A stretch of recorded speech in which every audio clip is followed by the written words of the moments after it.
आवाज आपकी, खबर हमारी। आप देख रहे हैं न्यूज 24 उल्लासनगर। आपण आयलानी को मदद करेंगे तो आयलानी एमएलए बनेगा, अपन कालानी को मदद करेंगे तो कालानी एमएलए बनेगा। जितनी ताकत अपने पास आज भी है, अभी ना आयलानी ना कालानी, एक तरफ कालानी है। आप मेरे को बताओ, मैं जिस तरफ अपन लोग जाएंगे वो आज का एमएलए बनेगा। इतनी ताकत है ना अपने पास। समझे, अपन आयलानी को मदद करेंगे तो आयलानी एमएलए बनेगा, अपन कालानी को मदद करेंगे तो कालानी एमएलए बनेगा। जितनी ताकत अपने पास आज भी है, इसके लिए मेरा बोलने का मतलब एक ही है, अभी ना आयलानी ना कालानी, ये टाइम पे ना कालानी ना आयलानी, ये टाइम पे नया चेहरा देने के लिए अपन लोग सामने आना चाहिए। इसके लिए अपन सब लोग आज से नई सोच रख के शहर में अभी समझो अपन इतने लोग हैं, मैंने आज मेन कार्यकर्ता को बुलाया है, बड़ा मेला मैं जल्दी रखने वाला हूँ। कम से कम 10 बाद अपना डिसीजन कौन से पार्टी में जाने का है वो डिसीजन अपन तय करेंगे। आरपीआई में अभी भी हूँ, मैं आठवले साहब के कभी भी खिलाफ नहीं जा सकता हूँ, ना आठवले साहब को बुरा भला कह सकता हूँ। बचपन से आज तक मेरा 52 उम्र है, आज तक मैं आठवले साहब के नेतृत्व के ऊपर विश्वास रखा है और उनके विश्वास पे आज तक चला हूँ। उन्होंने जो जो आदेश दिया है वो आदेश मैंने मान्य किया है और वैसा काम किया है। पार्टी को प्राथमिकता दी है म्हणून माझी सगळ्यांना विनंती आहे, आपल्याला येणाऱ्या काळामध्ये 2024 मध्ये कुठल्याही परिस्थितीत शहराच्या विकासासाठी, गोरगरिबांच्या न्यायासाठी आपल्याला कुठला पक्ष ॲक्सेप्ट करेल, जो पक्ष तिकीट देईल त्या पक्षाच्या बरोबर आपण उभे राहू आणि 2024ची निवडणूक आपण जिंकून दाखवू। म्हणून माझी तुम्हाला सगळ्यांना विनंती आहे, प्रत्येकाने आपण कार्यकर्ते जोडले पाहिजे। कार्यकर्ते जोडताना समाजाची भूमिका ठेवली पाहिजे। आपल्या ह्या रिपब्लिकन पक्षाच्या कार्यकर्त्यामध्ये आता उद्या सकाळ मला रिपब्लिकन पक्षातून आता आमच्या सूरज चव्हाणांच्या मध्ये अकालपट्टी झालेली आहे। अकालपट्टी जर झाली किंवा मला पक्षातून काढलेलं आहे असं समजून चला, तर मला वाटतंय पत्रकार इथे सगळे आहेत, रिपब्लिकन पक्षाचा चेहरा कोण आहे? या उल्हासनगरमध्ये रिपब्लिकन पक्षाकडे चेहरा कोणता आहे?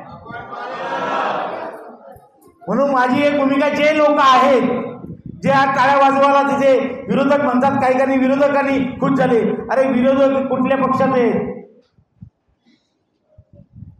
जे बंगल्यावर लाचार आहेत, नाही तर उरलेले कुमारकडे लाचार आहेत, अशीच लोक रिपब्लिकन पक्षामध्ये आहेत।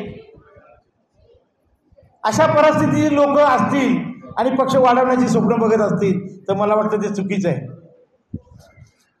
आजपर्यंत पहिल्यांदा असं झालंय, उल्हासनगरच्या इतिहासामध्ये पहिल्यांदा असं झालंय, भगवान भालेरावनी कधीच बंगल्याचं पाय चाललं नाही, कधीच कानालच्या बंगल्यावर पाय टेकलं नाही, ना आयलानीकडे गेला, कारण पहिल्यांदा स्वाभिमानाने मी रिपब्लिकन पक्ष उभा केलेला आहे। नाही तर आजपर्यंत रिपब्लिकन पक्षाचे जे अध्यक्ष झाले ते कालानीच्या सल्ल्यानेच वागलेले। म्हणून माझी सगळ्यांना विनंती आहे, आपण स्वाभिमान कुठं गाणवत ठेवला नाही पाहिजे। भगवान भालेराव आपला स्वाभिमान दुखवत असेल तर त्या कोणाची इच्छा असेल तरी बिंदास आरपीआय मध्ये राहो। उद्या जर आठवले साहेबांनी निर्णय बदलला नाही तर आपल्याला कुठला तरी निर्णय घ्यावाच लागेल। वेळ तशी आली तर आपण उल्हासनगर विकास पार्टी नावाने एक नवीन संघटना उभी करू आणि निवडणुकीला महानगरपालिकेच्या जाऊ या आमदारकीच्या जाऊ। पण आपण चांगल्या पद्धतीने समाजाची कामं केली पाहिजेत। तुम्ही सगळ्या कार्यकर्त्यांनी मला गेली अनेक वर्ष साथ दिले, 12-13 वर्ष तर सगळ्या कार्यकर्त्यांनी साथ दिले आणि अजून द्याल अशी माझी अपेक्षा आहे। येणाऱ्या काळामध्ये ही सुरुवात केली, ज्यांनी केली असेल त्यांना माहीत नाही, ही तुम्ही आग लावली, या आगेचा कधी वादळ उठेल आणि तुम्हाला भस्मसात करेल याची तुम्हाला कल्पना नसेल। मला वाटतं दिलेली ही ठिणगी तुम्ही पेटवलेली ठिणगी आहे याची ज्वालामुखी 100% होईल अशी मी विश्वास देतो. भविष्यामध्ये रिपब्लिकन पक्षात असेल तर रिपब्लिकन पक्षाचं प्रामाणिक काम गेली 32 वर्ष मी सातत्याने केलेलं आहे आणि भविष्यात जर मला दुसरी जबाबदारी मिळाली त्याचंही काम मी सातत्याने इमानदारीने करेन. रिपब्लिकन पक्षामध्ये होतो आता आम्ही जी भूमिका तयार केली ती भूमिका आजपर्यंत आमची राहील. आठवले साहेबांची एक माझी वैयक्तिक निष्ठा आहे, वैयक्तिक नाही फॅमिली रिलेशन निष्ठा आहे. आठवले साहेबांनी कधी मला वाईट कुठं संबंध नाही, कधी बोलले नाही, पण अचानक काल कसा निर्णय घेतला ते मलाही कल्पना नाही. पण मी 1.5 महिन्यापूर्वी त्यांना भेटून सांगितलं होतं मी पक्ष सोडणार आहे, मला जर तिकीट मिळालं तर मी पक्ष सोडून जाईल अशाच पद्धतीनं मी त्यांना सांगितलं होतं. मी त्यांना कुठल्या आमदारात ठेवलेलं नाही. आपल्याला आमदारकी लढायचे आणि जिंकायची हीच भूमिका माझी आहे. तीच भूमिका तुम्ही माझ्याबरोबर व्यक्त याल कराल आणि मला निवडून द्याल. त्याचनंतर उल्हासनगरवर मी आजही सांगतो मी कुठल्याही पक्षात आपण असू द्या पण उल्हासनगरला येणाऱ्या 2025च्या निवडणुकीमध्ये 24च्या जर निवडणुका उल्हासनगरच्या होणार नाही महानगरपालिकेच्या, पण 25च्या निवडणुकीवर निळा झेंडा फडकेल अशी मी तुम्हाला ग्वाही देतो. आणि इथेच सांगतो कोणाला काही अजून चर्चा करायची असेल मी बोललो आहे. याच्या व्यतिरिक्त माझ्या कार्यकर्त्यांना काही जर मनोगत व्यक्त करायचं असेल तर मला वाटतं त्यांनी आपल्या भावना 7, 8, 10 कार्यकर्त्यांनी व्यक्त कराव्या आणि नंतर आपण आपली मीटिंग संपवू. तर मला वाटतंय आमचे खरात साहेब कुठे आहेत, खरात साहेब आपण म्हणजे अशा 10-12 लोकांनी आपल्या भावना व्यक्त कराव्या. साहब आपके आरपीआई के कार्यकारिणी ने बर्खास्त के बाद आज टाउन हॉल में आप एक बैठक का आयोजन किया गया था, किस तरह की बैठक थी और क्या निर्णय लिया जाएगा? कल हमारे राष्ट्रीय अध्यक्ष के आदेश से हमारे निरीक्षक ने मुझे पार्टी से निलंबित किया, निष्कासित किया, ऐसा एक लेटर वायरल हुआ. उल्लासनगर शहर में मेरे कार्यकर्ता संभ्रम में थे, ऐसा क्या हुआ है तो वो जानने के लिए आज एक बैठक का आयोजन किया गया. बैठक में मैंने जो फैक्ट है वो सब फैक्ट कार्यकर्ता को बताई. अपन आमदारकी का चुनाव लड़ने वाले हैं, आमदारकी के चुनाव के बारे में मैंने आठवले साहब से भी बात किया है. जो चीज़ें हुई है वो सब हमने कार्यकर्ता के सामने रखी है. आने वाले दिनों में मेरे को 2024 का चुनाव लड़ना है. लड़ने के लिए मेरे को जो चीज़ चाहिए वो मैंने की है. और आज मेरे ख्याल से हमारे निरीक्षक जिन्होंने लेटर निकाला है उनसे मेरा बात हुआ है. वो बोला आज का दिन रुको, कोई निर्णय मत लो, हम लोग जो हमारा जो निर्णय है वो हम लोग फिर से लागू करने वाले हैं, यानी वापस आपका निर्णय रद्द होगा ऐसा मेरे को उन्होंने कहा. तो आज का दिन हम वेट करते हैं. कल आपको पार्टी में लिया जाएगा मगर आपको विधानसभा का चुनाव लड़ना है, मतलब आरपीआई महायुति के साथ में, तो इस चुनाव में आगे कैसे जाएंगे आप? आपने देखा होगा यहाँ पे जो सर्वे हुआ है भारतीय जनता पार्टी का, वो सर्वे में कहाँ पे भी भारतीय जनता पार्टी के आमदार का नाम नहीं आया है. यहाँ पे शिवसेना भी टिकट मांग रही है, यहाँ पे आरपीआई भी टिकट मांगेगी.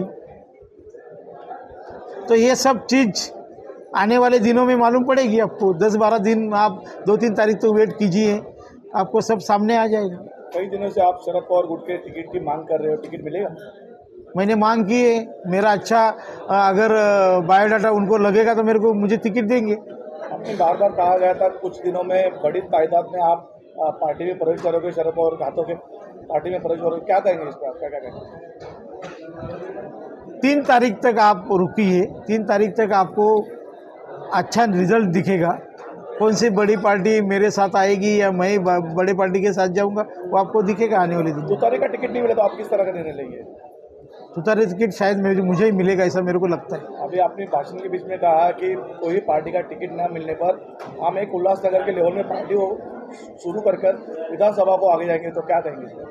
कर सकते हैं, उसमें कुछ राजकारण में कुछ भी हो सकता है. जो बर्खास्त पार्टी हुई इसके लिए आपके साहब से कुछ बातचीत हुई आपकी? साहब से बात नहीं है, लेकिन जिन्होंने लेटर निकाला उनसे मेरी बात अभी मीटिंग में आने के पहले नीचे बैठ के मैंने बात उनसे किया.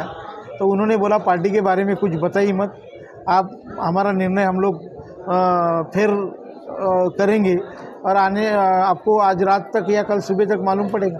आपके आरपीआई के बॉडी में जितने भी मतलब पदाधिकारी वो सब आपके समर्थन में है? आपने देखा होगा सब समर्थन में. आपको एक विंग का आदमी बताया मैंने.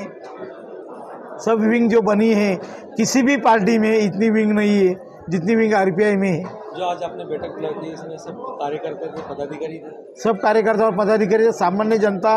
और मैं जब भी निर्णय लूँगा तो पूरे जनता के सामने लूँगा। 10,000 लोगों के सामने मैं पार्टी में, कोई भी पार्टी में प्रवेश करना है तो मैं, या आमदारकी का चुनाव लड़ना है तो 10,000 लोगों के सामने मैं जाहिर करके ही निर्णय लूँगा।